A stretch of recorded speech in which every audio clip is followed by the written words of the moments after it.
En 1995, la Banque de France souhaite remplacer le billet de 200 francs Montesquieu type 1981. Dans un premier projet, la banque avait choisi d'y faire figurer les frères Lumière pour le centenaire de l'invention du cinéma. À l'annonce de cette décision, des voix se sont élevées pour s'opposer à un tel hommage. Les opinions collaborationnistes et vichistes de l'un des frères conféraient à ce choix une signification scandaleuse. Il fallut abandonner le projet et procéder à une nouvelle maquette. C'est ainsi que Gustave Eiffel, initialement prévu pour une coupure de 100 francs, figurera sur cette nouvelle coupure de 200 francs, émise le 29 octobre 1996. Ce billet appartient à la troisième série des créateurs et scientifiques célèbres du XXe siècle, voulue par la Banque de France, et dans laquelle on retrouve également le 50 francs Saint-Exupéry, le 100 francs Paul Cézanne et le 500 francs Pierre et Marie Curie. Pour cette série, c'est la proposition du graphiste franco-suisse Roger Pfin qui remporte le concours pour l'ensemble de la gamme. Au recto, à droite, on trouve le portrait de Gustave Eiffel, issu d'une photographie d'époque. Alexandre Gustave Eiffel, de son vrai nom Bönnighausen, est né le 15 décembre 1832 à Dijon. C'est un ingénieur et industriel français qui participera de manière innovante à la construction de bâtiments et d'ouvrages de grande importance, comme la gare de l'Ouest à Budapest, en Hongrie, en 1875,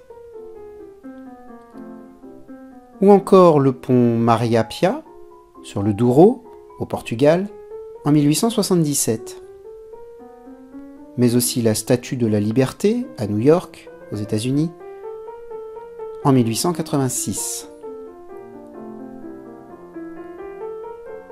Toujours au recto, en fond, on aperçoit un entrelac de structures métalliques renvoyant au viaduc de Garabit.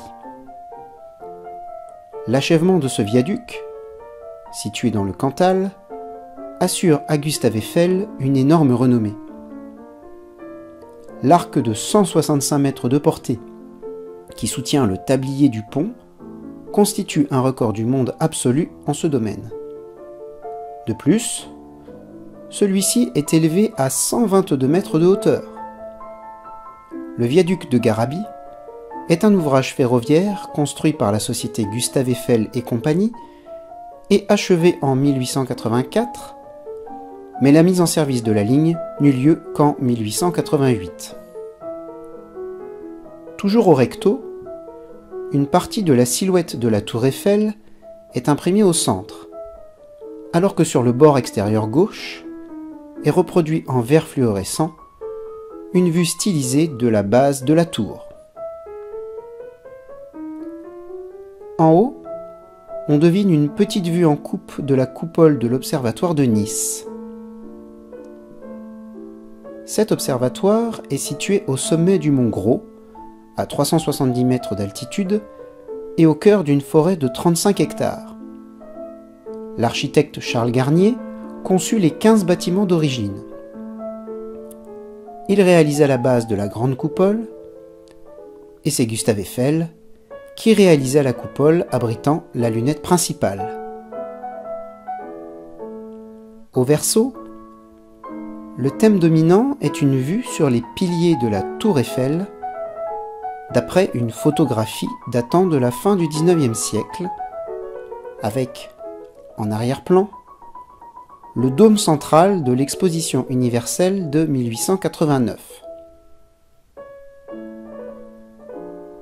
Ce dôme, édifié d'après le projet de Joseph Bouvard, donnait accès aux galeries des industries diverses, mais surtout à la galerie de 30 mètres, qui menait au spectaculaire Palais des Machines. Quant à la tour Eiffel, elle est construite par Gustave Eiffel et ses collaborateurs pour l'exposition universelle de Paris de 1889 et initialement nommée Tour de 300 mètres. Ce monument est devenu le symbole de la capitale française et un site touristique de premier plan. D'une hauteur de 312 mètres à l'origine, la Tour Eiffel est restée le monument le plus élevé du monde pendant 41 ans. La hauteur de la tour a été plusieurs fois augmentée par l'installation de nombreuses antennes pour culminer à 327 mètres depuis le 8 mars 2011 avec un émetteur TNT. Utilisée dans le passé pour de nombreuses expériences scientifiques, elle sert aujourd'hui d'émetteur de programmes radiophoniques et télévisés. Comme les autres coupures de cette série, le 200 francs Eiffel présente de nombreux signes de sécurité novateurs pour l'époque, destinés à lutter contre le faux monnayage. Le filigrane, plus traditionnel, représente Gustave Eiffel de face, d'après une autre photographie d'époque. On trouve aussi le fil intégré dans l'épaisseur du papier, la bande métallisée discontinue résistante à la photocopie, appelée aussi strap, les micro-lettres et les mini-lettres, les motifs en encre incolore et à couleur changeante, et enfin, le procédé de transvision qui permet de reconstituer par transparence le profil complet de la Tour Eiffel grâce à deux parties superposées.